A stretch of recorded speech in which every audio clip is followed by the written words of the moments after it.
নমস্কার, মহালয়ার এই পূর্ণ প্রভাতে আপনাদের সবাইকে স্বাগত। আপনাদের সঙ্গে আমি সুমন। শুরু করছি আমাদের বিশেষ শ্রদ্ধার্ঘ্য মহিষাসুরমর্দিনী।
আশ্বিনের শারদ প্রাতে বেজে উঠেছে আলোকমঞ্জিত, ধরণীর বহিরাকাশে অন্তরিত মেঘমালা, প্রকৃতির অন্তরাকাশে জাগরিত জ্যোতির্ময়ী জগন্মাতার আগমন বার্তা, আনন্দময়ী মহামায়ার পদধ্বনি অসীম ছন্দে বেজে উঠে রূপলোক ও রসলোকে আনে নবভাব মাধুরীর সঞ্জীবন।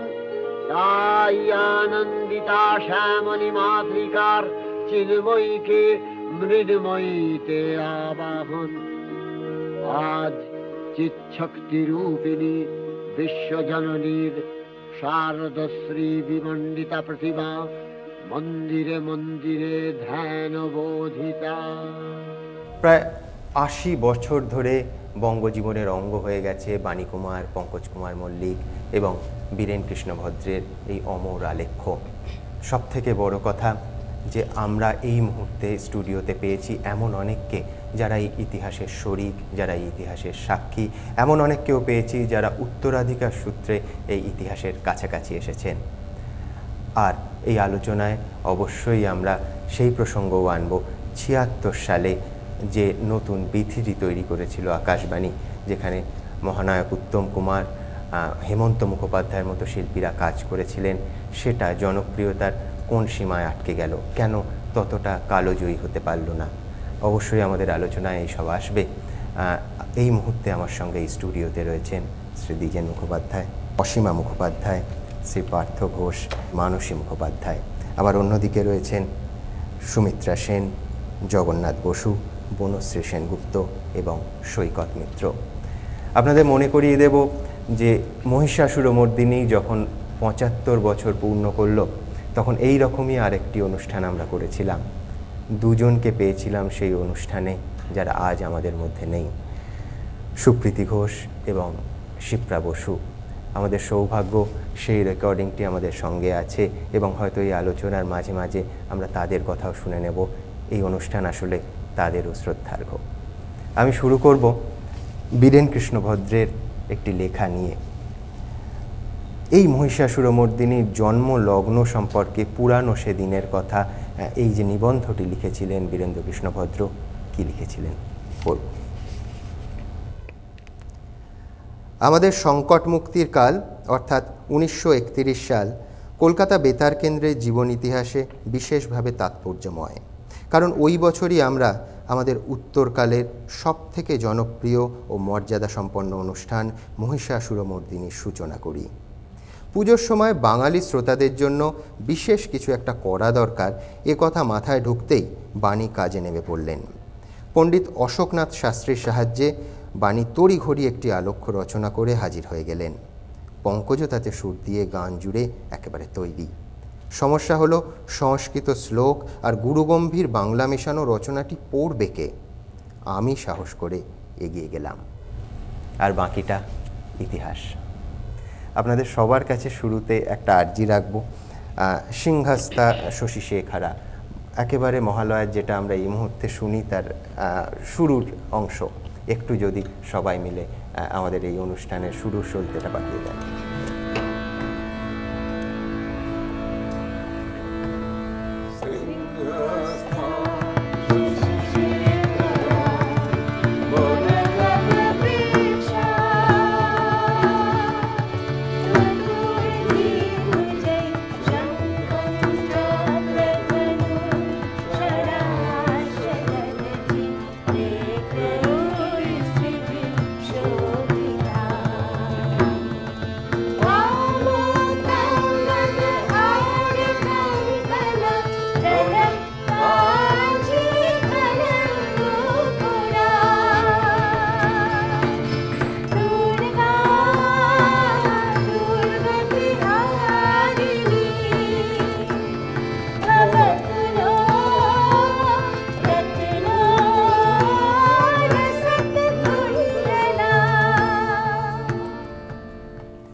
দ্বিজেনদা, আপনার জাগো দুর্গা শুরুর একটা প্রলম্বিত অংশ আছে, একটা আজানা সুরের মতো, তার পেছনেও একটা গল্প আছে আমরা জানি।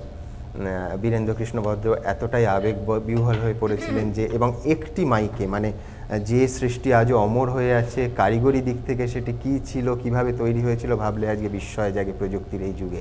একটু যদি গল্পটা বলেন। আমি 50 সালে ঢুকেছি, তো আমার আগে কিন্তু অনেকেই ছিলেন সেখানে। শচীন গুপ্ত ছিলেন, বোধহয় তরুণ ব্যানার্জিও ছিল, আর ওদিকে সত্যদা ছিলেন, সত্য চৌধুরী, জগন্নাথ মিত্র ছিলেন। যাই হোক, এরা পরপর এসছেন, চলে গেছেন। কিন্তু বোধহয় 50 সালে পরে 52-তে বোধহয় হেমন্তদা চলে গেলেন বম্বেতে। সেই সময় ওই গানটা হেমন্তদা গাইতেন। এখন ওই গানটা নিয়ে সব কাড়াকাড়ি শুরু হয়ে গেল। তো সবচেয়ে বেশি ভোট পেয়েছিল শচীন গুপ্ত, তার মানে বাণী কুমার তাকেই বেশি ফেভার করেছেন। তো এই বিষয়ে একটা ছোট গল্প, মানে গল্প নয়, ছোট সাক্ষাৎকার ছিল বাণীদার সাথে। তো আমি গেছিলাম, পঙ্কজদা বললেন তুমি যাও বাণীর কাছে। আমি গেছিলাম, আমাকে প্রথম জিজ্ঞেস করলেন যে কোথায় থাকো। আমি বললাম আমি শ্যামবাজারে থাকি। ও তো চ্যাংড়াদের জায়গা। কারণ যে চ্যাংড়াদের জায়গা কি বলছেন আপনি, যেখানে রামকৃষ্ণদেব ছিলেন, তার কিছু দূরে গিরিশচন্দ্রের বাড়ি, এটা ঠিক কথা না। আচ্ছা আচ্ছা, ঠিক আছে ঠিক আছে, ও গান সব ঠিক হয়ে গেছে, তুমি পাবে না। আমি ঠিক আছে, ফিরে এলাম পঙ্কজদার কাছে, বলে ঠিক আছে ঠিক আছে। দুটো রিহার্সাল হয়ে গেছে। তৃতীয় দিন আমাকে বললেন একটু থেকে যাও, আমাকে ঈদ বিজেন বলতেন। থেকে গেলাম, বললো গানটা জানো? হ্যাঁ। সব যখন চলে যাবে সেই সময় টুক করে আমাকে একটু শুনিয়ে দেবে। গেলাম আমি স্টুডিওতে, সেখানে উনি শুনলেন, 3 বার শুনলেন। ঠিক আছে, কালকে শেষে তোমার রিহার্সাল হবে। সারা রাত্রি ঘুমোইনি আমি। তারপর দিন রিহার্সাল। তো ঠিক আছে, রিহার্সাল যে আরম্ভ হলো, সবাই ভাবছে শচীন গুপ্তই গাইবেন, কিন্তু পেল না সে, তাকে অন্য গান দিয়ে দিলেন পঙ্কজদা। বাণী কুমার খুব কেঁপে গেল, বলে চুপ করো তুমি, গানটা আমার, কাকে দিলে ভালো হয় সে আমি জানি, ঈদ বিজেনে গিয়ে এসো। আমি গেলাম, গাও গানটা করো। আমি গানটা করলাম, রিহার্সাল করলাম। তারপরে তো পরে যে সব অনুষ্ঠান পরপর হলো, তাতে তো মানুষ আমাকে ভীষণভাবে অ্যাকসেপ্ট করেছিল। এবং এখন যেটা দাঁড়িয়েছে যে এটা একটা সারা পৃথিবীতে যেখানেই বাঙালি আছে সেখানেই গাইতে হয়।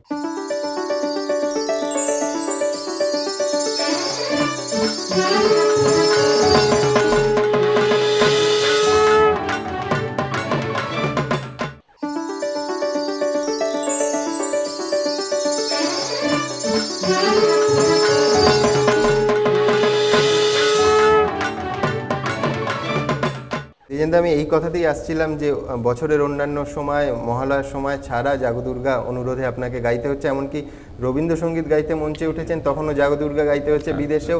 এটা নিয়ে আপনি দুঃখ এই জন্যই করবেন না, তার কারণ সারেগামার নথি বলছে যে এই মহিষাসুরমর্দিনীর অডিও সিডির সারা বছর ধরে যা বিক্রি হয়, সুতরাং যারা কিনছেন তারা সারা বছর ধরেই শুনছেন।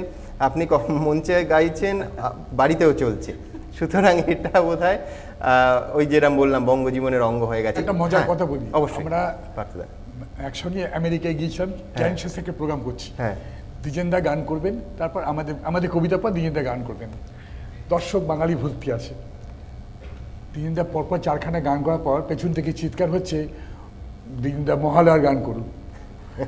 এত পপুলার তখন দ্বিজেন যতক্ষণ না মহালয়া মনে মনে পড়ে যায়। একটা কথা আমি বলি, আমি তো ওটা বলেওছি, ওইখানে যখন বিদেশে উনি গান গাইছেন রবীন্দ্রসঙ্গীতের আসর, উনি ওকে যখন স্লিপ এলো জাগদুর্গা, উনি বললেন যে আপনার সামনে আমি বলছি, আপনি বললেন যে যে এটা রবীন্দ্রসঙ্গীতের অনুষ্ঠান, এখানে আপনি এই অনুরোধ করছেন কেন? এটা নিউ ইয়র্কে হচ্ছে, এটা নিউ ইয়র্কের কথা, সোসাইটিতে। হ্যাঁ, তারপরেও কিন্তু ওরা সেইটা ধরলো, উনি গাইলেন এবং উনি দেখছেন সামনের মহিলারা বসে আছেন ঝরঝর করে কাঁদছেন, তার কারণ ওরা বাংলাকে ফিরে পাচ্ছিলেন না। এই কাশের তার ঠিক 7 দিন বাদেই কিন্তু পুজো, ঠিক 7 দিন বাদে। একটু যদি আমাদের গেয়ে শোনান এবং ওই গল্পটাও বলেন যে ওই যে প্রলম্বিত শুরুটা আজানের মতো একটি মাইক্রোফোনে যেখানে আপনাকে টেনে এনে, সেটা এক এক সময় আমরা দেখতাম যে বীরেনদা একেবারে মানে চার্জড হয়ে গেছেন, ওকে টেনে আনা যেত না, অর্থাৎ উনি না সরলে কিন্তু আমরা গাইতে পারছি না। তো সেইবারে কিছুতেই সরছেন না উনি, তখন পঙ্কজদা আমার দিকে চেয়ে বললেন যে একটু ফ্ল্যাবারগাস্টেড হয়ে গেছেন, কি করবেন? আমার তখনই মনে হলো যে আমি ধরে দিই, অর্থাৎ আমি তখন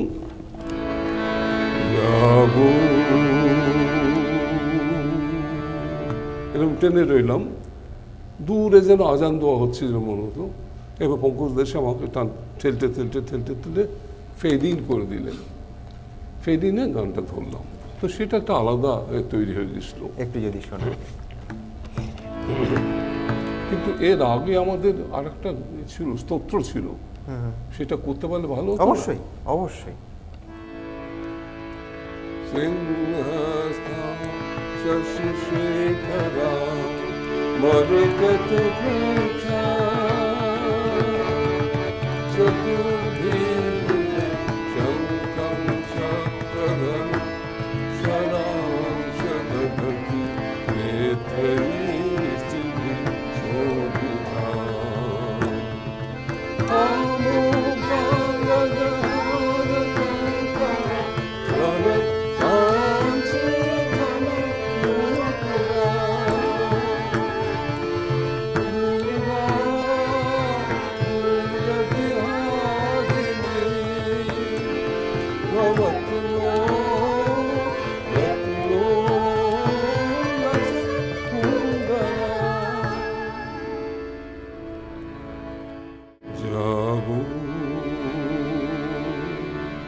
জাগো দুর্গা জাগো দশ প্রহরণ ধারিণী,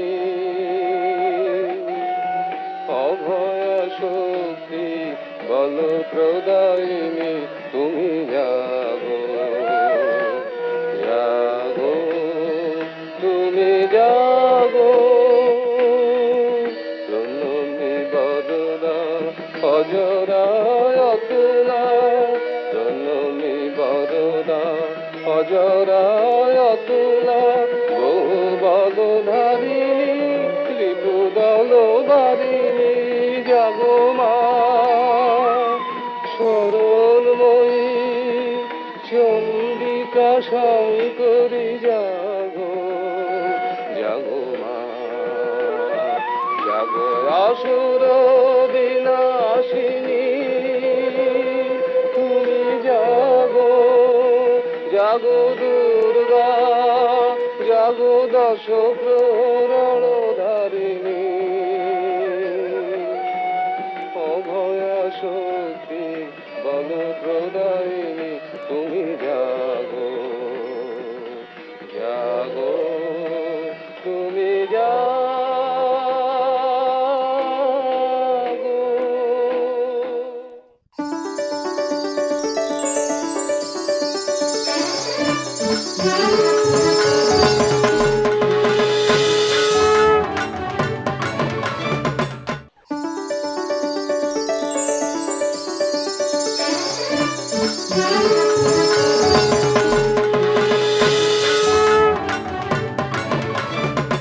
সুমিত্রাদি, অনুশীলন রিহার্সালের কথায় আসবো। আমি জগন্নাথদার লেখাতেই পড়ছিলাম 1 মাসেরও বেশি সময় ধরে রিহার্সাল হতো।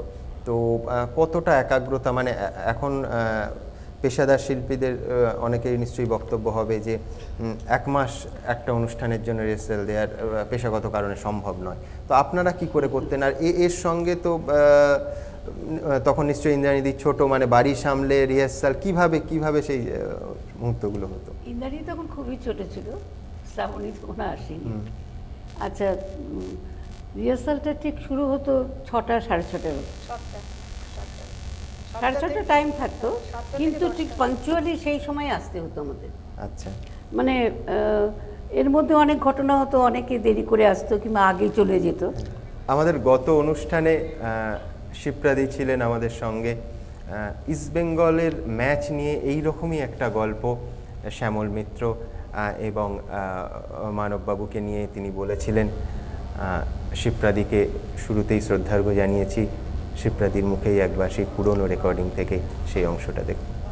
আপনি বলছিলেন ওই ইস্টবেঙ্গল মোহনবাগান খেলা নিয়েও একটা রিহার্সালে উত্তেজনা ছিল। সেই মানবদার আর বর্দা, মানে আমার শ্যামল বসে, ওরা দুজনেই ইস্ট বেঙ্গলের সাপোর্টার, অন্ধ সাপোর্টার।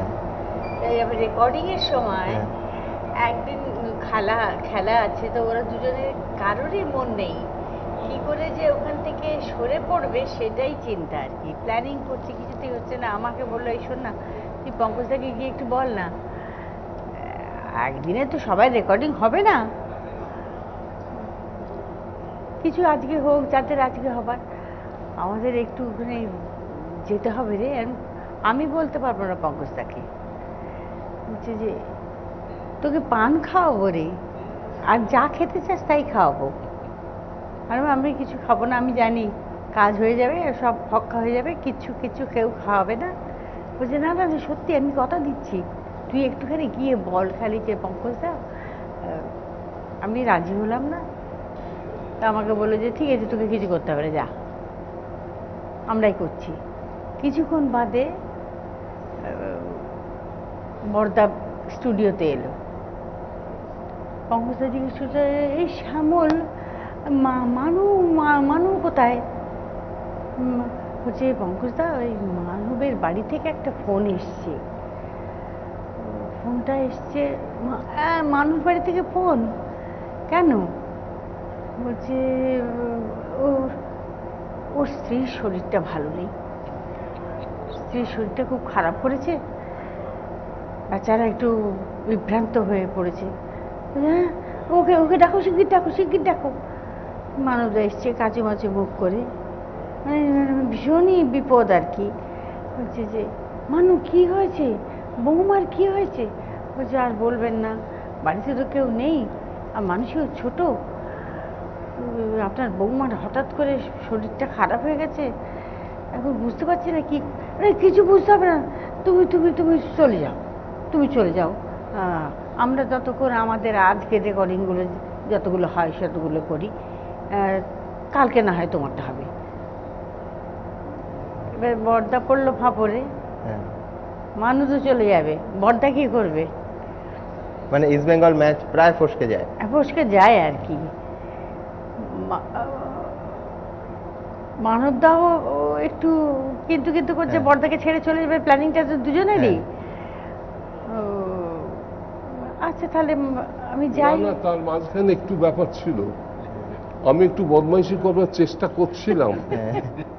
আমি বলতে যাচ্ছিলাম পঙ্কজ দা এসব ধাপ্পাবাজি শুনবেন না, এই বলতে যাব ঝট করে ও পঙ্কজ দা ইয়ে করে সরে দিয়ে, পঙ্কজ একটা কথা ওর কথা শুনবেন না। তারপরে বর্দা বললো যে পঙ্কজ দা ওকে বলে দিন যে সাবধানে যেন গাড়ি চালায়, এখন এত মাথা, আর ওর মাথার ভেতরে ওই তো নার্ভাস হয়ে গেছে, তো কি একা হুড় করে গাড়ি চালিয়ে শেষ করে। এটা ঠিক বলেছো শ্যামল, এটা ঠিক বলেছো, একা যাওয়াটা আমি ঠিক সমীচীন মনে করছি না, কে একটা সঙ্গে যাবে, রাধু আছে, আরো আছে সবাই, তুমি বাবা একটু যাও, তুমি ভাই একটু যাও মানবের সঙ্গে। বর্দা বলে ঠিক আছে আমি যারা যাই, কোনো অসুবিধা হবে না তো রেকর্ডিংয়ে, আমি চলে যাব। বলছি না না না তুমি নিশ্চিন্তে চলে যাও, ওর সঙ্গে থাকো, ওর মাথার এখন ঠিক নেই। সুতরাং মিশন সাকসেসফুল, দুজনে চলে গেল আমাকে বুড়ো আঙুল দেখিয়ে। সুমিতাদি, যেটা বলছিলাম যে এই রিহার্সালে নানা মজা এবং তার সঙ্গে বোধহয় অঙ্গাঙ্গিভাবে আরেকটা জিনিসও যুক্ত ছিল, সেটা খাওয়া দাওয়া, সেইটা কিরকম? না, রিহার্সালটা যে হতো মানে অত্যন্ত নিষ্ঠার সঙ্গে। পঙ্কজদা নিজে হারমোনিয়াম ধরতেন এবং প্রত্যেকের মানে নিজে হাতে ধরে ধরে গান শেখাতেন। আমার তো মনে আছে প্রথম গানটা উনি আমাকে নিজে, আরেকজনকে সঙ্গে কে ছিলেন বলুন তো, দুজন পঙ্কজদার সঙ্গে একজন ছিলেন না, বিমল ভূষণের কথা বলছেন, বিমল ভূষণ সঙ্গে, বিমল ভূষণ। ওকে বলতেন যে তুমি গানটা কাঠামোটা তৈরি করে দাও, কাঠামোটা তোলা হলো, আর আমরা তো শুনছি, গানটা তো ছিলই মাথায়। পঙ্কজদা তারপর বলে ধরে নিয়ে ঠিক কোন জায়গায় কীরকম অ্যাকসেন্ট হবে, কতখানি মডুলেশন থাকবে, সমস্ত কিছু সুন্দর করে উচ্চারণের ব্যাপারেও মনে হয় খুব উচ্চারণের প্রত্যেকে, এবং সারেগামা করাতেন সবাইকে দিয়ে, সারেগামা প্রত্যেকটি শুধু আমাদের নয়, না যন্ত্রীদেরও। মানে অদ্ভুত এরকম ট্রেনিং আমি দেখিনি অন্তত আমার জীবনে। কাজে প্রত্যেকে যাতে একাগ্রভাবে এক সুরে বাঁধা থাকে, তিনি যন্ত্রী থেকে শুরু করে, তখন তো সবাই ধরুন একেবারে স্টলওয়ার্ড সব, দ্বিজেনবাবু, তরুণবাবু, শ্যামল, তারপরে প্রতিমাদি, সুকৃতিদি, আরও উৎপলা, এরা তো সবাই অনেকেই আমাদের সঙ্গে নেই, প্রত্যেককেই বলতে হতো। এই অনুষ্ঠানটা সুযোগ পাওয়াটাও একটা বিরাট সম্মানের ব্যাপার ছিল। আমার কথা বলি, আমি তো আপনারা জানেন যে আমি রবীন্দ্রসঙ্গীত গাই, কিন্তু তার আগেও আমি 9টা সাবজেক্টে গাইতাম। আচ্ছা, তুমি তো লোকসঙ্গীত দিয়ে শুরু করেছিলে। লোকসঙ্গীত তো গাইতাম, হ্যাঁ। লোকসঙ্গীত নির্বাচনটা কি রকম ভাবে প্রথমবার গাওয়াটা? কারণ আমি যে অডিশন দিয়ে পাশ করা 9টা সাবজেক্টে, এখন তখন কতগুলো ফিচার প্রোগ্রাম হতো, যেমন শিবরাত্রি প্রোগ্রাম, বুদ্ধ পূর্ণিমা, সরস্বতী, জন্মাষ্টমী, পঙ্কজদা, কালী পুজো। হ্যাঁ, পঙ্কজদা একবার ওই শিবরাত্রির একটা প্রোগ্রামে আমাকে ডেকেছিলেন, মানে ওইভাবে আমি অডিশনে পাশ করা বলেই উনি আমাকে ডাকলেন, মানে এই অনুষ্ঠানে গাইবার জন্য। তো আমি তো মানে হাতে স্বর্গ পা আমি তো ভাবতেই পারি না, আমি অতি নগণ্য শিল্পী, তখন ছোট আর কি অনেক, তো আমি তো ভাবতেই পারছি না। তো কিন্তু উনি এসে বললেন যে তুমি এই প্রোগ্রামটা গাইবে। সেইভাবে আমার তো আশা এবং তৈরি হওয়া গান গাওয়া। প্রথম গান রেকর্ডিং এর ক্ষেত্রে সালের হিসেবে কোনটা? এখন যেটা মাগো তব বিনে লাইভ ব্রডকাস্ট করি ওই গাস্টিন প্লেসে, 1 নম্বর গাস্টিন প্লেসে, and that was the last time, মানে ফাইনাল যেটা হয়েছিল রেকর্ডিং হয়েছিল না, ফাইনাল লাইভ হয়েছিল লাইভ। ও আচ্ছা আচ্ছা আচ্ছা। তারপর আর ওখানে লাইভ ব্রডকাস্ট, তারপরে এখানে ইনগার্ডসের। আমি বলছি 1967-এ এটা ফাইনাল রেকর্ডিং হলো। সেটাও কিন্তু এই পরিবেশে আমরা সব শিল্পীরা ছিলাম, আরও অনেকে আমাদের মধ্যে নেই, তারাও ছিলেন। সারাদিন ধরে রিহার্সাল করে করে করে এক একজন ঠিক যেরকম সিরিয়ালি ওখানে হতো এরকম পরপর করে হতো। আমার কথা আমি বলি, আমার যখন টান এলো, আমি তো মানে সারাদিন মানে উদ্ভ্রান্তের মতো, আমাতে আর আমি নেই আর কি। আমি ভাবছি যে কী করে এত সব বড় বড় শিল্পীরা, এদের মধ্যে আমি গাইবো, আর পঙ্কজ স্যার রয়েছেন পাশে, আমি ঠিক মতো গাইতে পারবো কিনা। যত সম্ভব তৈরি করেছিলাম নিজেকে। তখন অবশ্য গলাটা এই পদার্থ ছিল না, একটু ভালো ছিল। তো যাই হোক, তা পঙ্কজদা এসে মাথায় হাত রাখলেন পাশে দাঁড়িয়ে। বিশ্বাস করো কি না জানি না, আমি এখনও সেই হাতের একটা স্পর্শ অনুভব করি। যদি একটু শোনা।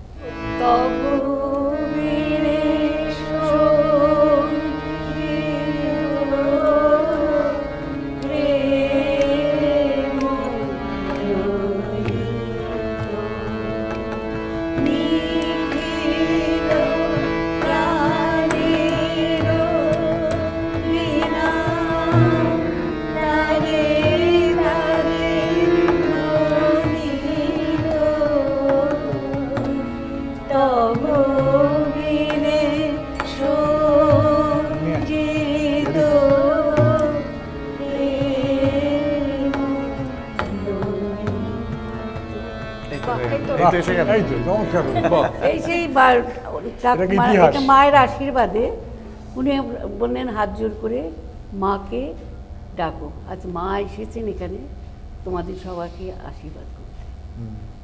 এই যে কথাটা, আর যে এতভাবে অনুপ্রাণিত করলো আমাকে, সে সমস্ত মন প্রাণ খুলে গাইলাম।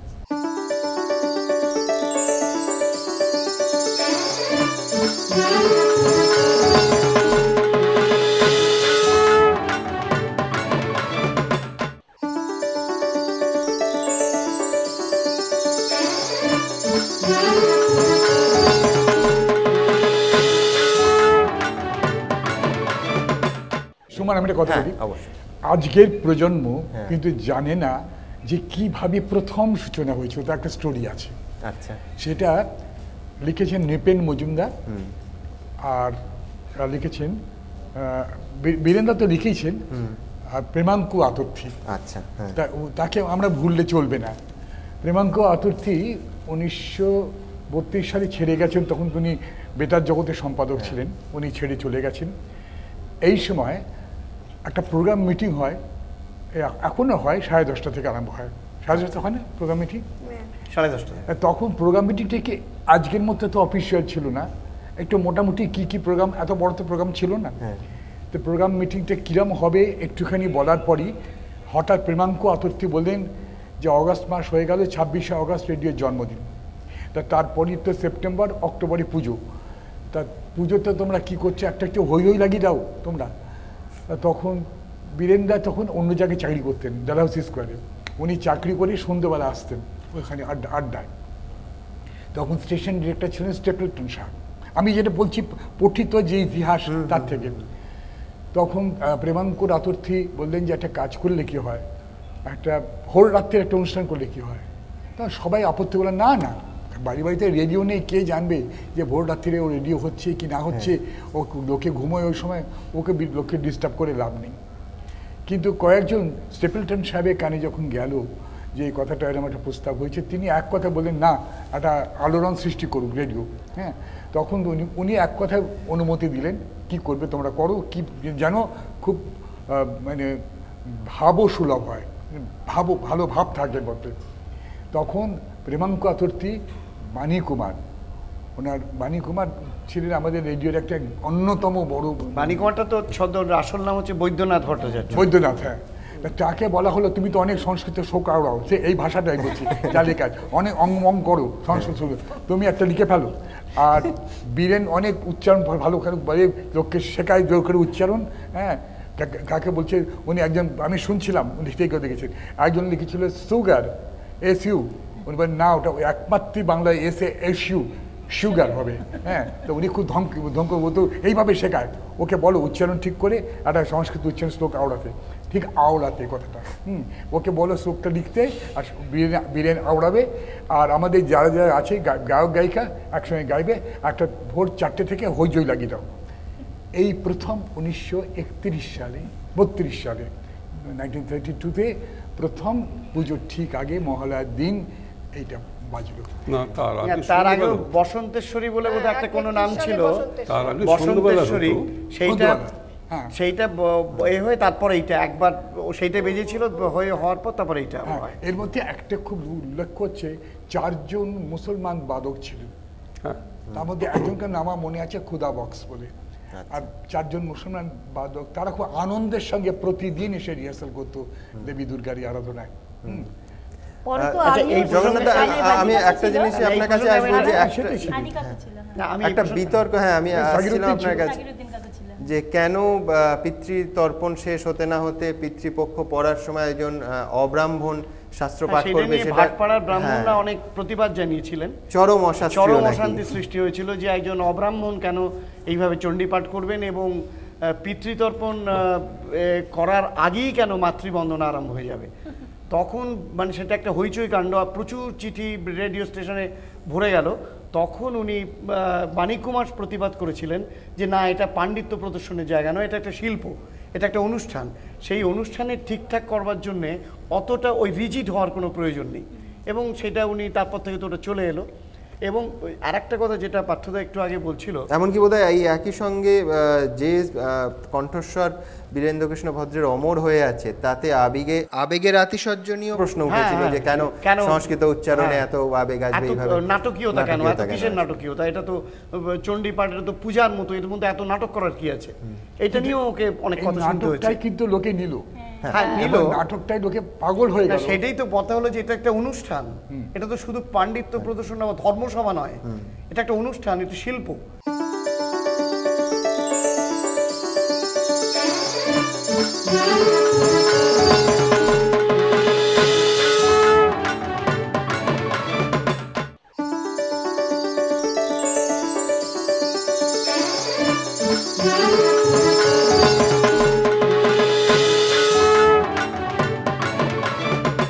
আরেকটা কথা যেটা পার্থদা এক্ষুনি বলছিল, যে এই যে মুসলমান যারা বাদক ছিলেন এবং খ্রিস্টান বাদক যারা ছিলেন, সেটা নিয়েও আরও ছিলেন, তারা কিছু মৌলবাদী মন, তারা রেডিওর মধ্যেও ছিলেন, তারা হয়তো কিছুটা ঈর্ষাপ্রসূত হয়ে এই অনুষ্ঠানটার জনপ্রিয়তায় তারা বলেছিলেন যে এই একটা হিন্দুর প্রোগ্রামে, যেখানে হিন্দুর ভাবাবেগ রয়েছে, সেখানে ওরা কেন বাজাবে, মানে বেতারের তালিবান যারা ছিলেন, হ্যাঁ তাই বেতারের তালিবান, তাই তখন বীরেন্দা এবং পঙ্কজ মল্লিক এবং বাণী কুমার ওরা প্রতিবাদ করলেন, ওরা বলে সে কি, এটা মায়ের বন্দনা, এটা মাতৃবন্দন, এখানে প্রত্যেকের সমান অধিকার।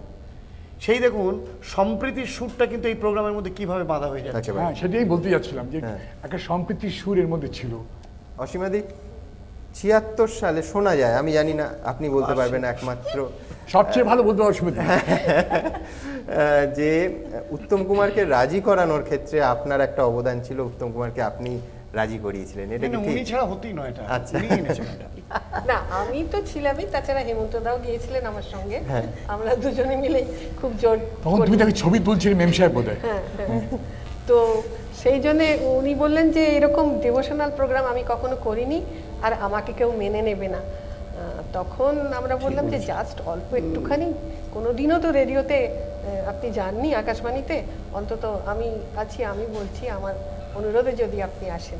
কারণ সত্যি কথা বলতে এটা আমাদের দুঃখ রয়ে গেছে যে উত্তম কুমারকে দিয়ে কোনো নাটক পর্যন্ত করানো হয়নি, কিছুই হয়নি। হয়নি না, পারা যায়নি, সেটা পারা যায়নি, হয়নি নয়, পারা যায়নি, জানি না পারা যায়নি। আপনি যেটা পেরেছেন আমরা ওকে আনতে পারিনি, তখন আর্কাইভে কিছু একটা ওনার থাকলে ভালো হতো আমাদের, আমরা অনেক চেষ্টা করেছি, পারা যায়নি। সেই জায়গায় উনি জগন্নাথদা এটা নিয়ে খুব বিতর্ক, এটা নিয়ে আলাদা একটা অনুষ্ঠান আমি করব। অনেকে এখনো অভিযোগ করেন যে উত্তম কুমার নানা কারণে শেষের কদিন খুব শোক পেয়েছিলেন তার একটা কারণ যে দূরদর্শন তার সাক্ষাৎকার নেয়নি ইত্যাদি। না কিন্তু আমি বলছি এটা নিয়ে অন্য আরেকটা অনুষ্ঠান করব। এটা নিয়ে আমি আরেকটা কথা বলতে পারি, দূরদর্শনে ওনার তখন প্রোগ্রামটার জন্যই ফাইনাল হয়ে গেছিল। ওই তখন অমল বাবু ছিলেন যে একজন দূরদর্শনে, উনি আমাদের বলেছিলেন, আমরা ওনার কাছে প্রপোজাল রেখেছিলাম এবং উনি প্রায় রাজি হয়ে গেছিলেন, তারপরেই উনি চলে গেলেন। সেই জন্য এটা মিস করে একটা চেষ্টা চলছিল দূরদর্শনে ওকে আনবার শেষ, কিন্তু তারপরে আর সময় পাওয়া যায়নি আর কি। আমার সেই উত্তম কুমার রেকর্ডিংয়ের দিয়ে আমি সকালে ডিউটিতে ছিলাম। আমার এখনো মনে আছে উত্তম কুমার আসবে বলে সবে খুব তটস্থ হয়ে আছে। বসন্ত চৌধুরী গ্রন্থনা করছেন, বসন্ত তো উপস্থিত, জ্ঞানেশ নারায়ণ চক্রবর্তী উপস্থিত, আমরা সকালে ডিউটি করছি। গেটের কাছে কি করে খবর উঠে গেছে উত্তম কুমার আসবে, বেশ কিছু লোকের ভিড় দাঁড়িয়ে আছে। উত্তম কুমার ঠিক গুরু আসবে, গুরু আসবে, বেশ কিছু ভিড়ের মধ্যে উত্তম কুমার এলেন, একবার সহজভাবে কথা বলেন যে কী করতে, আমি কিন্তু কিছু জানি না, এসে বলেন আমি কিন্তু কিছু জানি, আমি পারবো না, আমাকে দিয়ে কেন এসব পড়াচ্ছেন, কিচ্ছু জানি না। তখন অসীমা দিয়ে নিয়ে গেলেন ভেতরে চলুন, কাছের মধ্যে দিয়ে দেখছিলাম উনি গেলেন এবং স্ক্রিপ্টটা একবার দুবার বিড়বিড় করলেন, বেশিক্ষণ সময় নেননি, বিড়বিড় করলেন এটা সহজ পড়া, সহজ করে পড়বো। তা তখন ধ্যানেশ নারায়ণ চক্রবর্তীকে মাস্টারমশাই বলছেন, মাস্টারমশাই এটা এইভাবে পড়বো, হ্যাঁ, তা বলে একবার পড়ে শোনালেন, ধ্যান বললেন খুব ভালো হয়েছে, আপনি এইভাবে পড়ুন। কিছুই না, আজ মহালয়া, আজ দেবীর বন্দনা এবং দিকে দিকে তার জন্য আয়োজন চলছে, মানুষের উৎসবে আনন্দ বেজে উঠছে, এরকম ডায়ালগ ছিল, মানে কোনো শ্লোকের জাতীয় কিছু ছিল না। এবং ওটা বোধহয় 1 মিনিটও নয় ডায়ালগটা, 1 মিনিট নয়, যদিও প্রোগ্রামটা এতটাই মানে মহালয়ার বিকল্পে হয়েছিল এবং তারপর যেটা হইচই পড়ে যায়, সেই জন্য এই ব্যাপারটা নিয়ে একটা মানে তুল কালাম হয়ে গেছে। হচ্ছে ফ্ল্যাশ পেল, মান্না দিয়ে গেছি বোধহয়, হ্যাঁ মান্না দে, আশা। আমি তালিকাটা দেখছিলাম, অবিশ্বাস্য তালিকা, এই এতজন মানে তারকাখচিত অনুষ্ঠান যদি হয় তাহলে বোধহয় এটাই, এরকম কখনো হয়নি রেডিওতে। না, এটা কখনো হয়নি। আমাদের এই একটাই কথা যে এটা ওই মহালয়ার দিন বাজানো হওয়াতেই প্রথম, মানে এত না, আসলে জ্ঞানেশ নারায়ণ চক্রবর্তী অত বড় পণ্ডিত মানুষ, তিনি ওই বীরেন্দ্র স্পিরিটটা আনতে পারেননি। না না, আমার যেটা একটা প্রথম কথা হচ্ছে যে এটা খুব দুঃখের সময় বলতে হচ্ছে যে সেই দিনই যেদিন ব্রডকাস্ট হয়েছিল সেই দিন আমি 10টা নাগাদ আমার অফিসে এসে, আমি মিটিংয়ে যাওয়ার আগে বারান্দায় এসে দাঁড়িয়েছিলাম, পিতৃ তর্পণ করে ফিরছিলেন, গায়ে ধুতি পরা, খালি গা, এরকম বাছা বাছা শব্দে ওখান থেকে শুধু মানে ছাপার অযোগ্য, বলার অযোগ্য ভাষা আমাদের উপর বর্ষিত হতে লাগলো। চট করে ঢুকে এলাম ভেতরে, এবং সে যে কি ভয়ঙ্কর হয়েছিল সেদিনটা। একটা আমার মনে হয় ব্রডকাস্টিং এর ইতিহাসে একটা প্রোগ্রাম তুলে নিয়ে আরেকটা প্রোগ্রাম দিলে যে এই রকম হতে পারে, এবং আমাদের তো ফোনে ব্যতিব্যস্ত করছিল, মানে আমি বলি আমি সকালে ডিউটি মানে হুমকি মেরে ফেলবো পর্যন্ত হুমকি দেওয়া হয়েছিল। ভোর 4টা থেকে আমরা সারা রাত জেগে আছি। যত এবং ইট ছুঁড়ছে, আমার একটা আমি ইট ছুঁড়ে না, বিজেন্দা এই যে তুমি স্টারের কথা বলছো, টেলিফোনের পাশে বসে আছি, ভোর 4টা থেকে স্টার সিস্টেমকে মেলানো যায় না। প্রথম স্টার সিস্টেম বলতে পারবো না, মানে আরম্ভ করলো এই বরাহ সন্তান বলে, দুজনে কথা বলতে হবে না, আরম্ভ হলো বরাহ সন্তান, তোরা কি করছিস, হ্যাঁ কি ভেবেছিস, ওই কথাগুলো আর বলো না, মানে বলো না, ওগুলো বলার মতো নয় যে কথাগুলো শুনেছিলাম। হ্যাঁ, সেই কথাগুলো আমন্ত্রিত একটা ফোন নয়, অন্তত গোটা 25-30 ফোন রাখা যাচ্ছে না তখন। দ্বিজেনদা, আপনাকে প্রায় সঞ্জয় গান্ধীর নাম করে ভয় দেখানো হয়েছিল যে অনুষ্ঠান করতেই হবে, সেই ব্যাপারটা হয়েছিল যে যখন পঙ্কজদার বাড়িতে গেছিলাম আমি, উনি কাঁদছিলেন, কেঁদে ফেলেছিলেন যে ইদভিজেন এটা আমার জীবনের একটা মস্ত বড় ধাক্কা। তার আগে ওকে সঙ্গীত শিক্ষার আসলে সেটা তো একটা ট্র্যাজিক, একটা ভীষণ দুঃখজনক ঘটনা। তো সেটা দেখে আমার মনে হলো যে না, আমি গাইবো না। আমি তখন মধুপুরে চলে গেছিলাম, পালিয়ে গেছিলাম। কিন্তু তারপরে একটি চিঠি এলো, অজিত চ্যাটার্জি আমার বাড়িতে এলো মধুপুরে, তাতে লেখা তুমি চলে এসো, না হলে সঞ্জয় গান্ধীর প্রকোপে পড়বে, তুমি চলে এসো। বাধ্য হয়ে গেলাম। কার চিঠি? তারপর গান করলাম। না, কার সঞ্জয় গান্ধী এর মধ্যে এলেন? কার চিঠি, কে লিখেছিল? হেমন্ত দা। সঞ্জয় গান্ধী এর মধ্যে এলেন কি করে, আমি কি বুঝতে পারছি। অ্যাকচুয়ালি তখন তো সঞ্জয় কিশোরকে করলো, ব্যান করলো। অ্যাকচুয়ালি এই অনুষ্ঠানটা 1976 এটা তো আর রেডিও ঠিক করেনি, এটা না, সেটা হয়তো কিছুটা রসিকতা মিশেছিল তার সঙ্গে। আমি যেটা মনে হয়, যেটা দিলীপ সেনগুপ্ত তখন স্টেশন ডিরেক্টর, ওর মধ্যে একটা ইচ্ছে হয়েছিল, এই দুটো ঘটনা নিয়ে আমার মনে হয়েছে যে সবকিছুর মধ্যে একটা নতুন কিছু করব। না না না না না, ওরা এই 1976 এর প্রোগ্রামটা এটা যেটা একদম হয়েছিল সেন্ট্রাল সেটা কি আরেন্দাস খুলনাতে হতো। এটা কে করেছিল? এটা ওপর থেকে যারা দিল্লি সঙ্গীত থেকে। শিক্ষার আসরটা বন্ধ করে দিয়েছিলেন সেইখান থেকেই অর্ডার এসেছিল যে এবার একটা নতুন করতে হবে, কেন তার মানে সেখানেও পঙ্কজ দিল্লির দা, খানিকটা এখানেও পঙ্কজ দা। দিল্লির একটা প্রভাব ছিল আমি ওর এখানে মধ্যে। নাম করে কিছুই বলতে চাচ্ছি না, সেই জন্যই বলছি যে আমাদের ওপর থেকে অর্ডার এলো এবং সেখানে আমি হচ্ছে বলির পাঁঠা হলাম, কেননা আমাকে সব কিছু জোগাড় করতে হলো, কাজী বদনামটা সবচেয়ে বেশি আমারই। মনোস্মৃতি, আপনি গান গেয়েছিলেন ওই অংশে, কিরম অভিজ্ঞতা ছিল 76 সালের রেকর্ডিংয়ে? অসীমাদি আমার কথা বলেছিলেন ওই হেমন্তদাকে যে আমি আর মানবদা একটা ডুয়েট গিয়েছিলাম, তা আমি হেমন্তদার বাড়িতে রিহার্সাল দিয়েছিলাম। বাবা গায়নি তো এখানে? হ্যাঁ, হ্যাঁ, বাবা গিয়েছে, বাবা গেছে। হ্যাঁ, আমি তো জানি না। আমার তুমি কাগজ জানো না? আমার কাগজ মিথ্যে মুচকিটা বলবে বলতো। না, আমার কাগজ আমি শুনিনি আর কি। আমাকে দাদা বললেন যে তোকে গাইতে হবে, আমি দাদা 16 গাইবে, বললেন না না 16 না, মানবদার সাথে ডুয়েট গাইতে হবে। তার তখন সত্যিকার টেপ রেকর্ডার নিয়ে যাওয়ার কোনো পারমিশন ছিল না, উনি একটা আমাকে ওনার ঘরে টেপ ছিল, তাতে বললো তোর টেপ রেকর্ডার আছে? আমি হ্যাঁ দাদা, তুই এটা খুব ভালো করে তুলবি, তুই কার সঙ্গে গাইবি জানিস? আমার না, বলে মানবেন্দ্র মুখোপাধ্যায়ের সাথে গাইবি, ভীষণ শক্ত গান, হ্যাঁ, ভীষণ কঠিন গান, ভীষণ কঠিন গান, তোকে গাইতেই হবে ভালো করে। এই ব্যাপারটা আমার কাছে ভীষণ। গানের প্রথম লাইনটা হচ্ছে সুধা তরঙ্গ। হ্যাঁ, এটা লিখে সুরটা কি একটু শুনতে পারবেন? হ্যাঁ বাবা, ওর মনে নেই গানই বলছে। বাজলো না, গান আমি আর বলছিলাম যে মানুষের কাছ থেকে নিলে না কেন, তো মানুষ আমি জানে না। কোনোটাই মানুষই তো জানেই না যে এই আমার গানটা কাছে নেই ও। মানব মানে গাইছে। আর তো 76 সালে সবচেয়ে কষ্ট মানে সুমন, আর তো broadcast হয়নি যে আমরা শুনবো। আমরা কিন্তু ওই যে টেপটা কেন যে রাখলাম না এখন হ্যাঁ ভাবছি। সেটাই, আমি তো গানটাও ভীষণ জানি কঠিন না। গান। গানটাও শুনিনি কোনো। কঠিন গান। আর সত্যি কথা সুমন, তোর আপনি গানটা কি মনে একটু গানটা আছে? গাইতে পারবেন না, একটু? না, আমারও একটা লাইন ছিল, কোথায়? সুধা সে ভাবছি আপনি যে ক্যাসেটটা রেখে সেটা- দিলে হতো। হে মনোরঙ্গিনী তোমাতে কিন্তু মানবদার টাচ পাচ্ছি। এইটুকুই আমি করতে পারি। সেটা আর যেই সে একটা ওপরের দিলেন দিকে, ওতে ওপরের দিকে মানবদার কি touch। কাজ বাবা।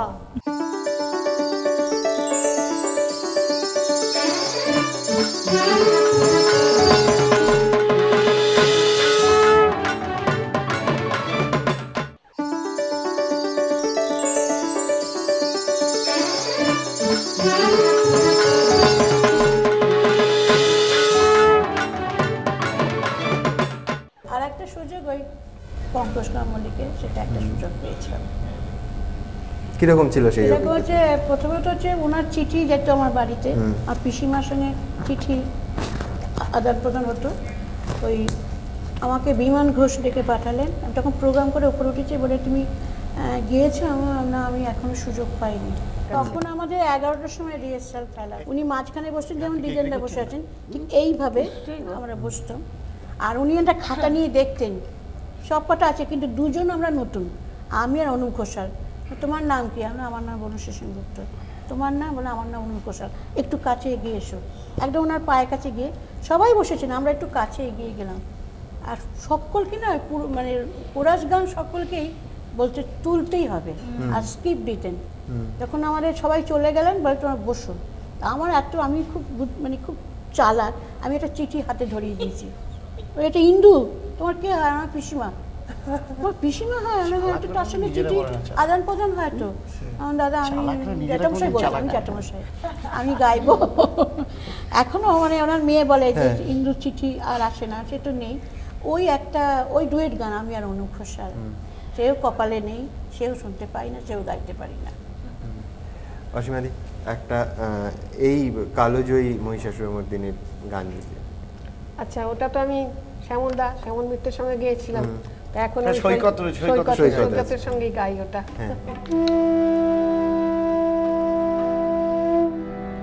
শুভ্র শঙ্খ রবে সারা নিখিল ধ্বনিত, আকাশ তলে অনিলে জলে দিকে দিগঞ্চলে সকল লোকে পুরে মনে বনান্তরে নৃত্য গীত ছন্দে নন্দিত। শুভ্র শঙ্খ রবে শরৎ প্রকৃতি উল্লাসে উৎসব গানে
দ্বিজেনদা, এটা কি ঠিক যে প্রত্যেক শিল্পীকে একাধিক গান তুলে রাখতে হতো? প্রত্যেকেই।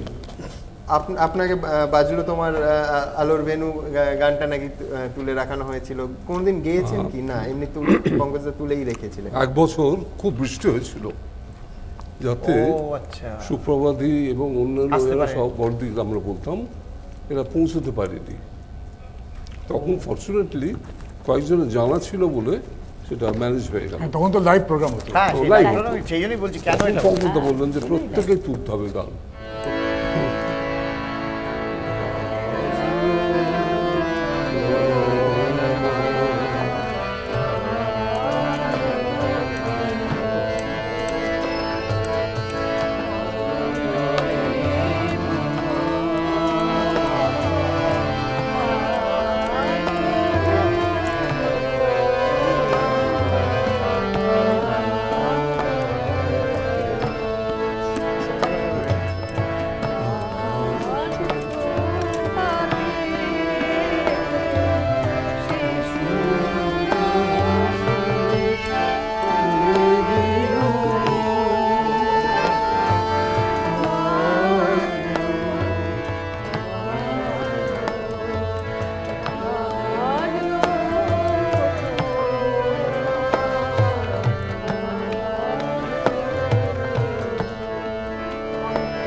গানটা না বাজলে মহালয়া হচ্ছে বলে মনে হতো, এমন একটা গান সুখদিদি গেয়েছিলেন।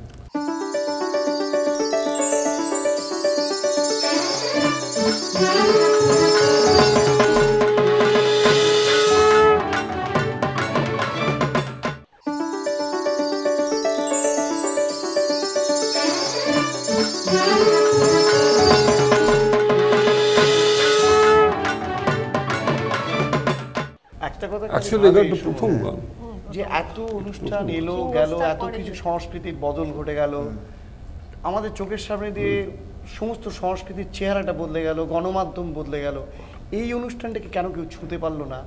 আমি অনেক সময় ভাবি, আমি এক্ষুনি বসে বসে ভাবছিলাম, এই গানটা শুনতে গিয়ে আরও বেশি মনে পড়ছিল যে আমি আমার বাবার সঙ্গে, এই অনুষ্ঠানটা তুমি দেখবে যে আমরা কেউ একা বসে শুনি না, কিন্তু এই অনুষ্ঠানটা হচ্ছে আমরা পরিবারেরা জড়ো হই।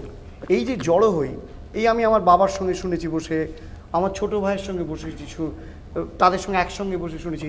এক বছর পর পর দেখা যাচ্ছে আমার বাবা নেই, আমার ছোট ভাই নেই, তাদের এই যে নেই, তাদের সঙ্গে একটা অ্যাসোসিয়েটেড হয়ে গেছে প্রোগ্রামটা। এই প্রোগ্রামটা কিন্তু আমাদের পরিবারের বন্ধনের সঙ্গে একটা প্রতীক হয়ে দাঁড়িয়ে, স্মৃতির অনুষঙ্গ, মানে নিছক আর অনুষ্ঠান নেই, একটা রিচুয়াল হয়ে গেছে। আর এইটাকে এমন লোকে নিত, লোকে অনেকে রাত্রি 3টে থেকে উঠে স্নান টান করে নিত, যা শুনবে তারা স্নান টান করে চাটা একদম শুদ্ধভাবে বসে তারা রেডিও খুলে মানে মন দিয়ে শুনতো, এবং চা খেত, মানে ঘুরতে ফিরতে শুনবো যে কানে আসছে শুনবো না, তারা একেবারে রিলিজিয়াসলি শুনতো। আনন্দময়ী মহামায়ার পদধ্বনি অসীম ছন্দে বেজে উঠে রূপলোক ও রসলোকে আনে নবভাব মাধুরীর সঞ্জীবন।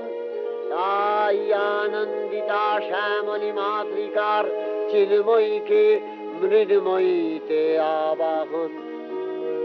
আজ চিৎশক্তি রূপিণী বিশ্বজননীর শারদশ্রী বিমণ্ডিতা প্রতিভা মন্দিরে মন্দিরে ধ্যান।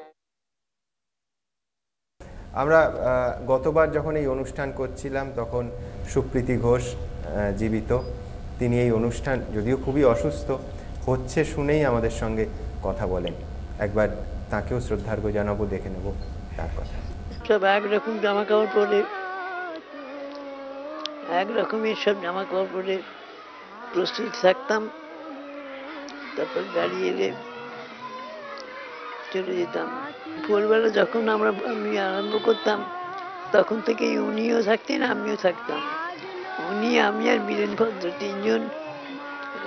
তিনজনেই কথা বলতাম বেশি। তখন মানে ভীষণ ব্যস্ত থাকতাম, কখন আসবে গাড়ি, একেবারে 2টো থেকে দেরি হয়ে থাকতাম। গাড়ি আসতে তো ঠিক 3:30 নাগাদ, তা আমরা কিন্তু দেরি থাকতাম অনেক আগে। মানসী, তোমার কাছে আসবো। এই যে প্রতি বছরের অনুষ্ঠান যদিও অনেক ছোট, কিন্তু তোমার স্মৃতির অনুষঙ্গে তুমি বলছিলে, আমার মনে আছে যে বাড়িতে এই সময় রেডিওটা ঠিক আছে কিনা, ব্যাটারি নতুন আছে কিনা, এটা একটা ভীষণ দেখার চল ছিল। ঠাকুমা অ্যাকচুয়ালি যখন ঠাকুমা ছিলেন তখন ওই আগের দিন থেকে রেডিওর ব্যাটারি ঠিক আছে কিনা, আর বাবারা তো যখন লাইভ করতে যেত তখন আমি জন্মাইনি, তো কিন্তু ওই ফ্লেভারটা আমরা সবসময় পেয়েছি যে মানে ওই তোমার ওরা সকলে স্নান করে, ওরা জানে যারা এখানে আছে সবাই স্নান করে, ছেলেরা ওই গড়দের পাঞ্জাবি ধুতি পরে এবং মেয়েরা সকলে গড়দের লাল পাড় শাড়ি পরে, এটা প্রত্যেকে মাসি পিসি সকলেই এনারা করেছেন। এবং তখন রেডিওর অ্যাটমসফিয়ারটা বাবা বলতো যে রেডিওয় ঢুকছি, চারিদিকে ধূপের গন্ধ, ফুল দিয়ে সাজানোই ভোরবেলা, আর ওদের পিক আপ করতে আসতো ওই 1টা-1:30টার সময় রাত্রিরে গাড়ি, যখন লাইভ হতো। আর আমার বাবার ক্ষেত্রে বলতে পারি, আমার বাবার ক্ষেত্রে খুব কষ্টের ছিল যখন এই লাইভটা বন্ধ হয়ে রেকর্ডেড হয়ে গেল মহিষাসুরমর্দিনী।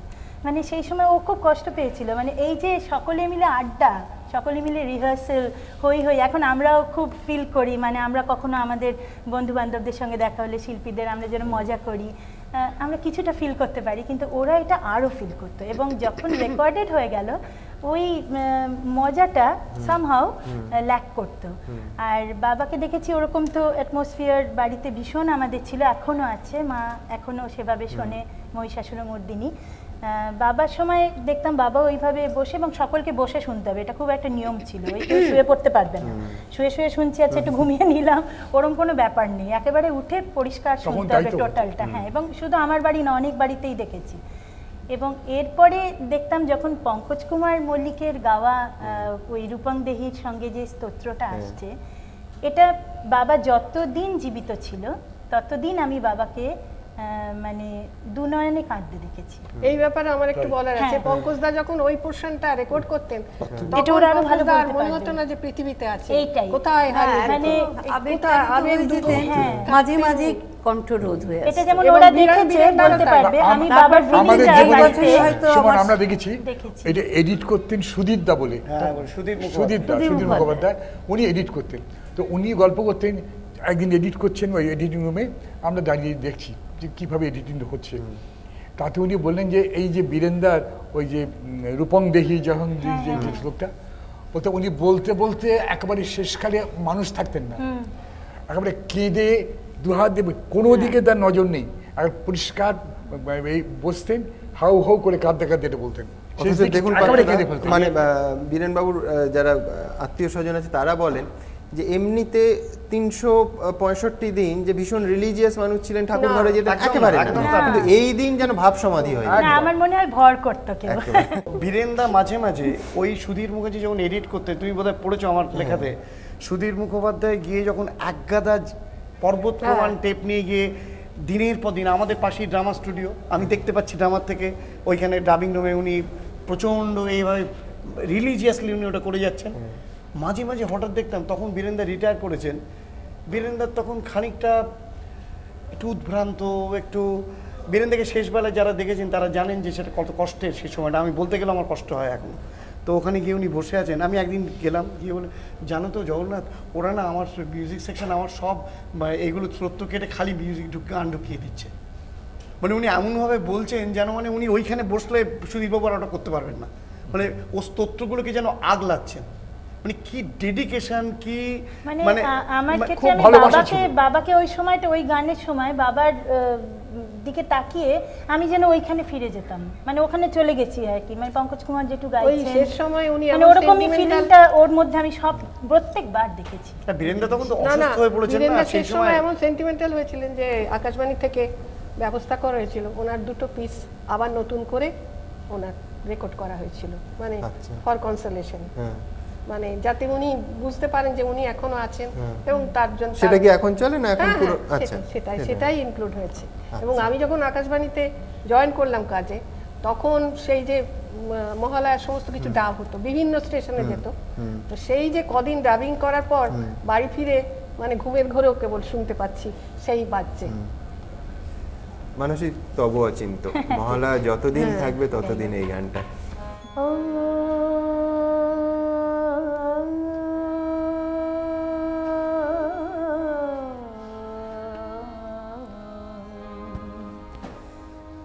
তব অচিন্ত রূপ চরিত মহিমা, তব অচিন্ত রূপ চরিত মহিমা, তব অচিন্ত।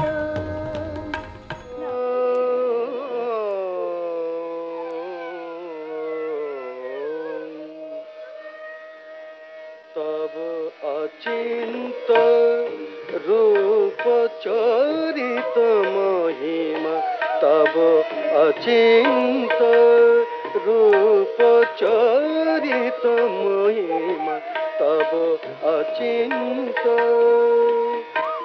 নব শোভা নব ধ্যান রূপায়িত প্রতিমা, তব অচিন্ত রূপ চরিত মহিমা, তব অচিন্ত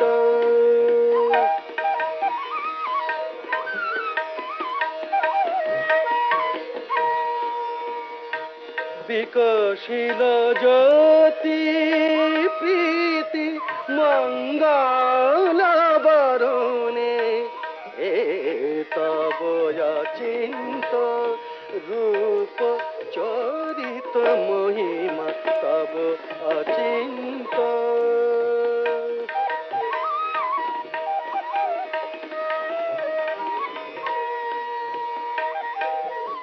তুমি সাধন ধন ব্রহ্ম বোধন সাধনী,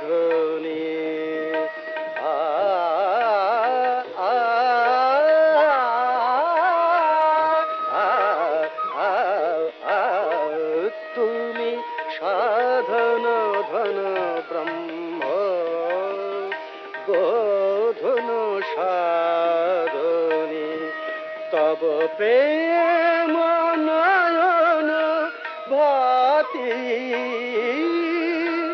নিখিল তারণী, কনক কান্তি ঝলিছে কান্ত বদনে, তব অচিন্ত রূপ চরিত মহিমা, তব অচিন্ত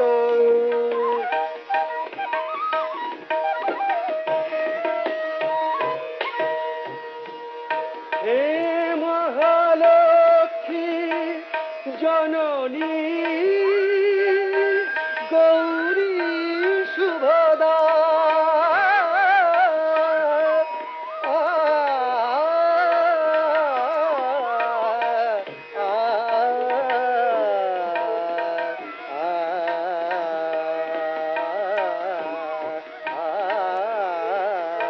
হে মহালক্ষ্মী জননী গৌরী শুভদা,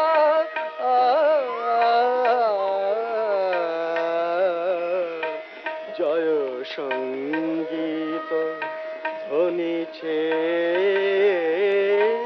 ধ্বনিছে তোমার ভুবনে, তব অচিন্ত রূপ চরিত মহিমা, তব অচিন্ত নব শোভা নবধান রূপায়িত প্রতিমা তব অচিন্ত রূপ চরিত মহিমা তব অচিন্ত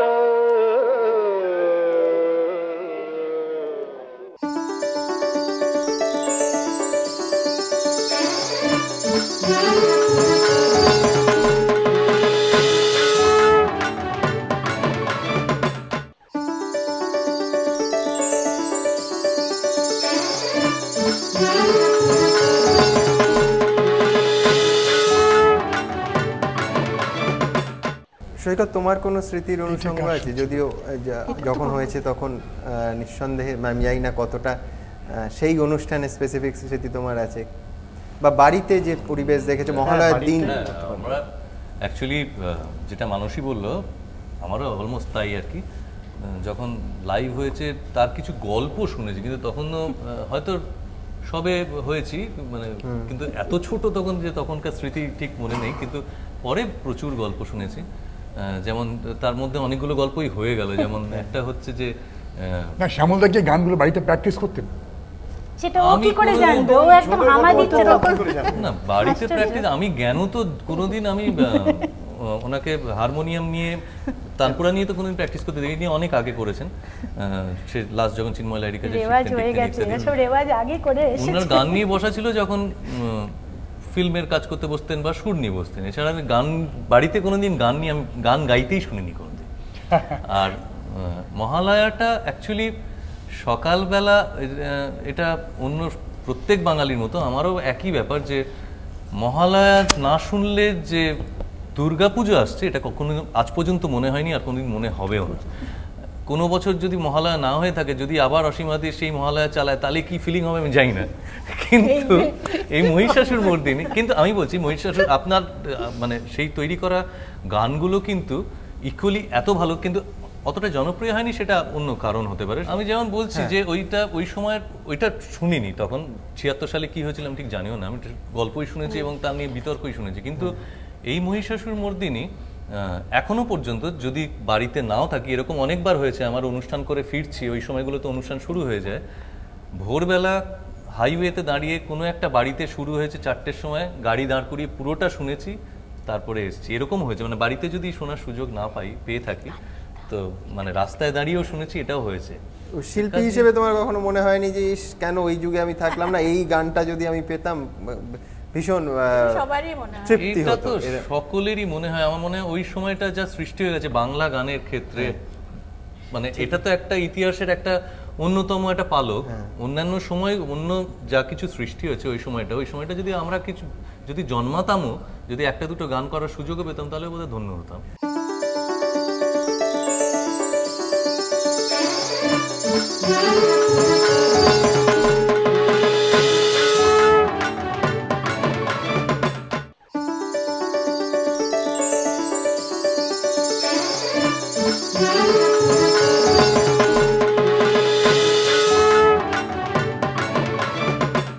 শিল্পী হিসেবে তোমার কখনো মনে হয়নি যে কেন ওই যুগে আমি থাকলাম না, এই গানটা যদি আমি পেতাম? ভীষণ তৃপ্তি হতো। সকলেরই মনে হয়, আমার মনে হয় ওই সময়টা যা সৃষ্টি হয়ে গেছে বাংলা গানের ক্ষেত্রে, মানে এটা তো একটা ইতিহাসের একটা অন্যতম একটা পালক। অন্যান্য সময় অন্য যা কিছু সৃষ্টি হয়েছে ওই সময়টা যদি আমরা কিছু যদি জন্মাতামও, যদি একটা দুটো গান করার সুযোগও পেতাম, তাহলে বোধহয় ধন্য হতাম। সেটা কোনো গান এরম যে আমি বলছি যে এই একটা গান একটুখানি গাইবার চেষ্টা করেছি, অসীমাদি একটু গান না, এটা নতুনটা, এই নতুন ভার্সনের যে গান, তার গানগুলো কিন্তু খুব সুন্দর ছিল। আমি একটা গান একটুখানি গাইবার চেষ্টা করছি। নতুনটার একটা গান, মানে উঠিল রঙি তব চরণ ধ্বনি জননী জননী। এটা হেমন্ত জেঠু আর প্রতিমা বন্দ্যোপাধ্যায় গেছিল না, এই প্রথমটা, তারপর আমরা সব। আচ্ছা, আলোকের মঞ্জিরে উঠিল রঙি তব চরণ ধ্বনি জননী জননী। উষসী আনন্দে বেনু বিনা ছন্দে, উষসী আনন্দে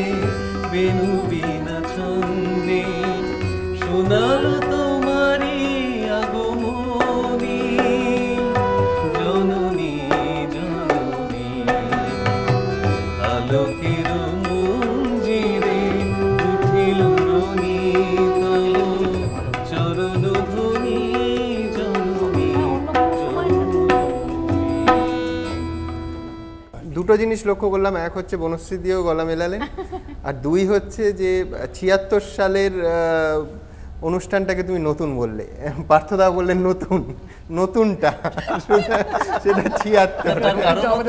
একবারই তো সেরকম রমরম করে বেজেছিল, প্রতি বছরই হয়তো বাজে,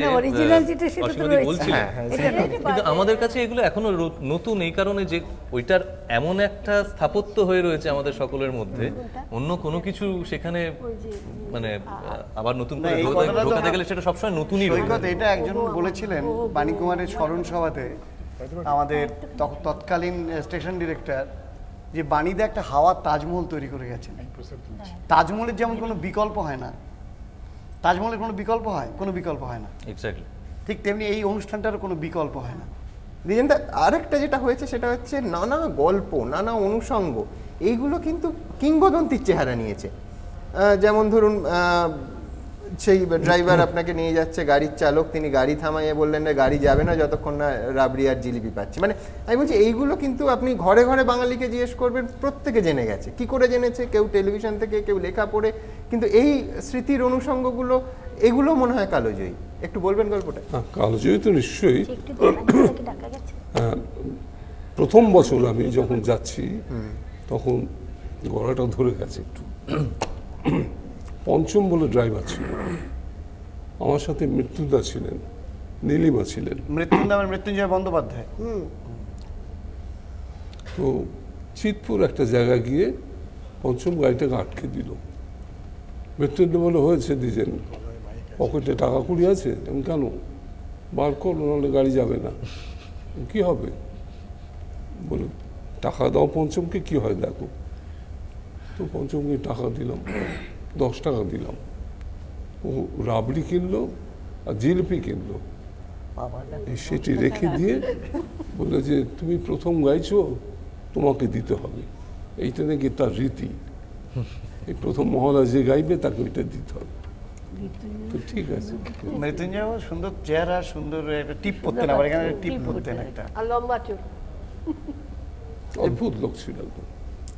এবং দেখুন এই 1 নম্বর গাস্টিন প্লেস, মানে এই ঠিকানাটাও, এটাও কিন্তু ইতিহাসে, এমনকি তার সঙ্গে যে ভূতের গল্পগুলো সেটাও কিন্তু রয়ে গেছে। তথাপি দেবগণের কার্য সিদ্ধি হেতু সর্বদেব শরীর যথেয় পুঞ্জ থেকে তখন প্রকাশিত হয়েছেন বলে তার এই অভিনব প্রকাশ বা আবির্ভাবী মহিষমর্দিনীর উৎপত্তি রূপে খ্যাত হল। দেবী সজ্জিতা হলেন অপরূপ রণচণ্ডী মূর্তিতে, হিমাচল দিলেন সিংহবাহন, বিষ্ণু দিলেন চক্র পিনাক পানি, শঙ্কর দিলেন শূল, যম দিলেন তার দণ্ড, কালদেব সুতীক্ষ্ণ খড়গ, চন্দ্র অষ্টচন্দ্র শোভা চর্ম দিলেন, ধনুর্বাণ দিলেন সূর্য, বিশ্বকর্মা অভেদ বর্ম, ব্রহ্মা দিলেন অক্ষমালা কমণ্ডলু, কুবের রত্নহার, সকল দেবতা মহাদেবীকে নানা অলঙ্কারে অলঙ্কৃত ও বিবিধ প্রহরণে সুসজ্জিত করে অসুর বিজয় যাত্রায় যেতে প্রার্থনা করলেন। রণদুন্ধুবির ধ্বনিতে বিশ্ব সংসার নিনাদিত হতে লাগলো। যাত্রার পূর্বে সুরনর লোকবাসী সকলেই দশ প্রহরণ ধারিণী দশভুজা মহাশক্তিকে ধ্যান মন্ত্রে করলেন অভিবন্দনা। গত অনুষ্ঠানে শিবপ্রাদি অনুষ্ঠানে অংশ নিয়েছিলেন এবং গেয়েছিলেন ওগো আমার আগমনী। দেখব শিবপ্রাদির গলায় অনুষ্ঠানের মঞ্চ থেকে। ওগো আমার আগমনী আলো, ওগো আমার আগমনী আলো, জালো প্রদীপ জালো, জালো, ওগো আমার আগমনী আলো, এই শরদের ঝঞ্ঝাবাতে নিশার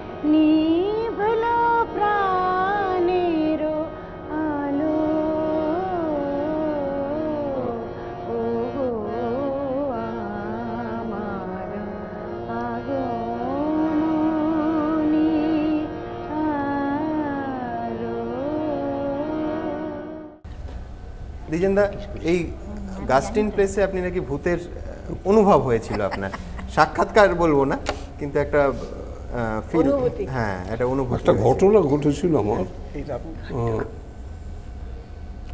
সেটা অবশ্যই মহালয়ার ব্যাপার নয়, সেটা আমার প্রোগ্রামের ব্যাপার।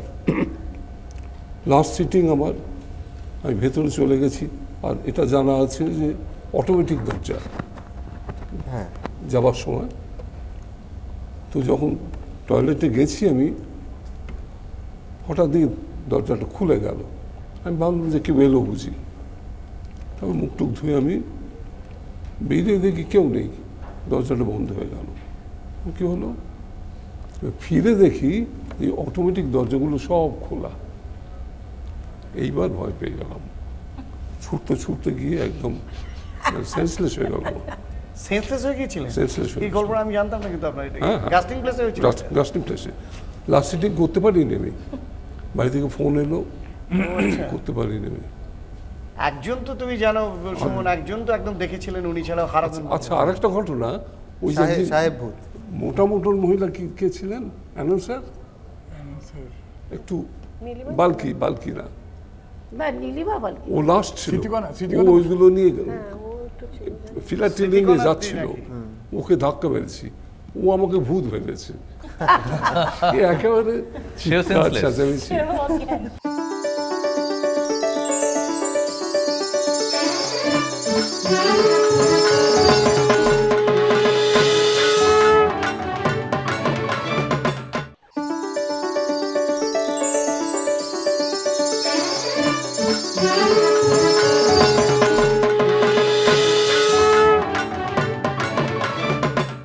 একবার একটা মজার ঘটনা ঘটেছিল, তখন গল্প দেওয়া আসলে চলতো, বীরেন্দার গল্প পাঠ ছিল, তা আমি, তুমি তো এই বাড়ির কথা বলছো, ইডেন গার্ডেনের কথা বলছো? এই বাড়ি, হ্যাঁ, ঘটনাটা বলছি। বীরেন্দাকে আমি 3বার ফোন করেছি, বীরেন্দা আজকে কিন্তু আপনার গল্প পাঠ আছে। উনি টেবিলের চারদিকে বসে একটা নাটকের রিহার্সাল করাচ্ছেন।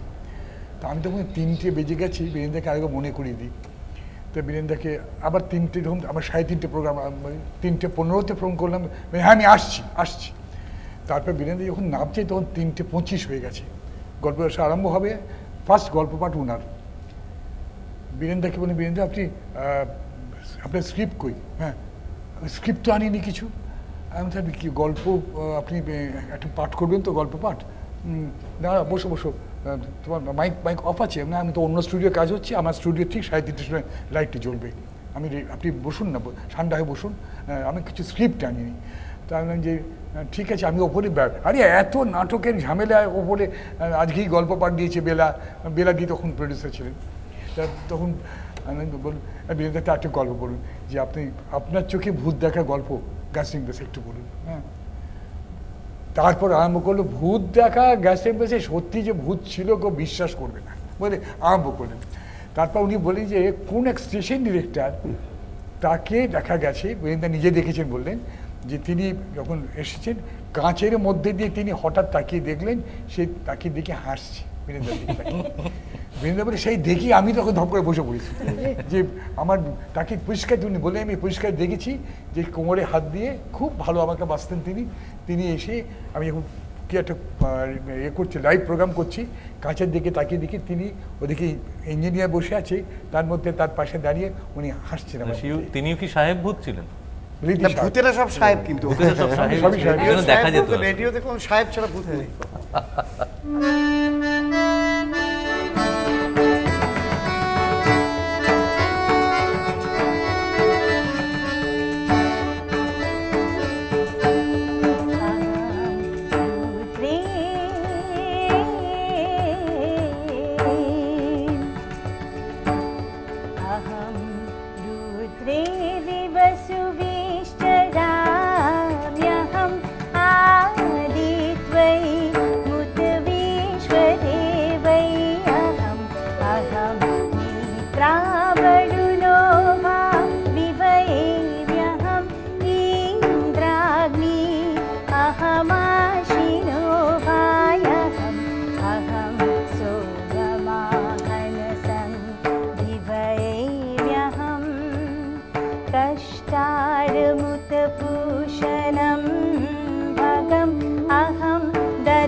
राष्ट्रीय संगमनि वसुना जिति तुसी प्रथमा जागिया नामता महादेव बददो पुरोसा भोरिसा तंबुरिया बेशयन्ति रुद्रे विवसुवेश्वराम्यहम् आदित्वै मुतवीश्वरेवै अहं रुद्रे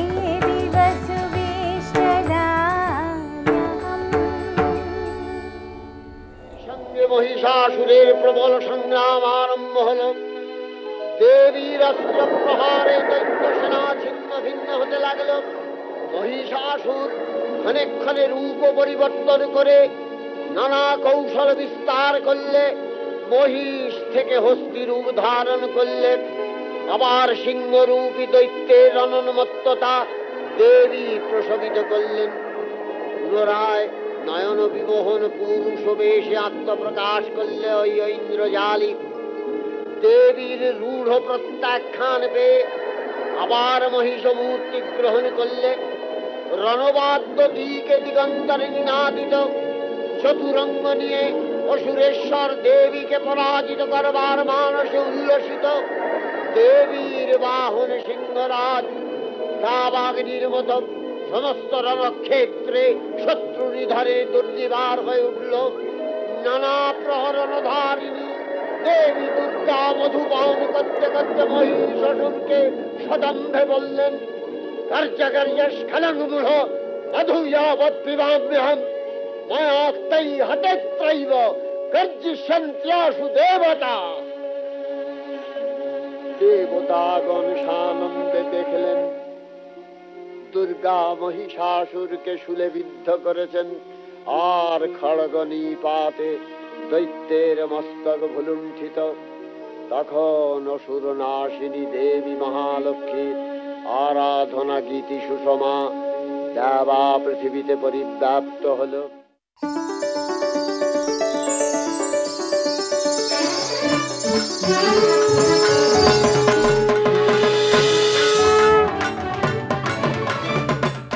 নিবেদন করছে rocket capsule and oil, power and energy booster, Bandhan bank, ভালো আপনার ভালো সবার, এমটেক মোবাইল, বনো তেজ, শালিমার নারকোল তেল, আনন্দ উৎসবে বাংলার ঘরে ঘরে। Partner by Mufti T shirts, the high class for your polo T shirts. Brain partner the Telegraph এবং রেডিও পার্টনার 91.9 ফ্রেন্ডস FM।